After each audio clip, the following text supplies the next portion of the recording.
Basically, I born in the 60s, 70s. In the old days, we always believed that being poor is not a disadvantage. Education is the best way to break us out from the poverty cycle. And I got a degree in finance, and then I go and work in the banking industry for 8 years. I get exposed to all types of Chinese businesses, and I always feel very amazed why Chinese are so good in doing business. So I went to NUS to do a second degree in research and primarily focusing on family business. Look at the overseas Chinese. They are all equally successful economically. The common factors here is culture, Confucianism.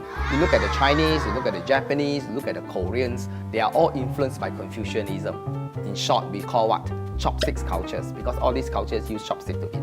I start to study the different Chinese philosophers, Confucius, Mencius, about Confucianism. Then I studied about Lao Tzu, Zhuang Tzu, Mo Tzu, Lie Tzu, Han Fei Tzu.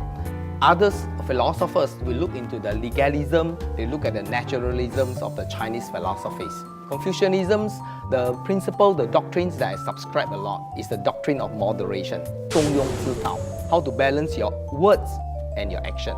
Don't talk too much, do too little. How to balance your health with your wealth. How to balance your work with your life. The other persons that have great impact on my life is from the school of naturalism, which actually put forward by Lao Tzu. Talk about 顺其自然. He talks about fluidity, the soft skill. In today's world, we tend to have very little soft skill. He talks about 以柔制刚. He talks about 柔中带刚. So now if we use that in contemporary time, soft skills can actually work much more than anything that we can.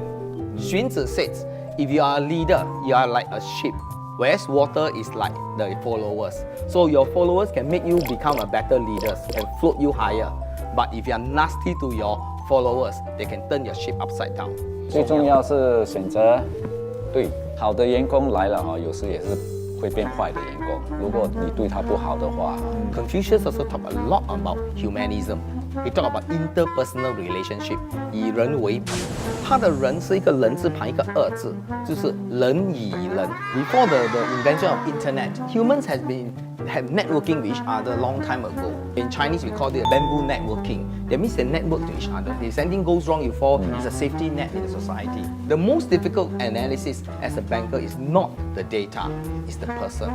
请问教授，您对于从感性的现在来怎么样劝解现在还在理性生活中挣扎的人？ The first 30, 40 years of our life is about taking. We take education, we take wealth, we take status, we want positions. But when you reach 50, you have to give up something. Maybe you let go of your look. When you reach 60, maybe it's your education because experience become more important. When you reach 70, maybe you have to retire. You have to let go of your positions, your status. And when you reach 80, health is more important than wealth. You have to let go your wealth. Time will be the factors that make you let go things. If you can let go about your own life, is there anything that you can't let go? Wow, that's very deep. Life is BCD. B is birthed, that we have no choice. D is death, we also have no choice. But in between, you can make a lot of choices to change our life. Experience life to the maximum, express yourself, and be creative. And the most important thing is in the whole process, you must learn about joy. The needs for joy. Not just enjoy, but the needs for joy.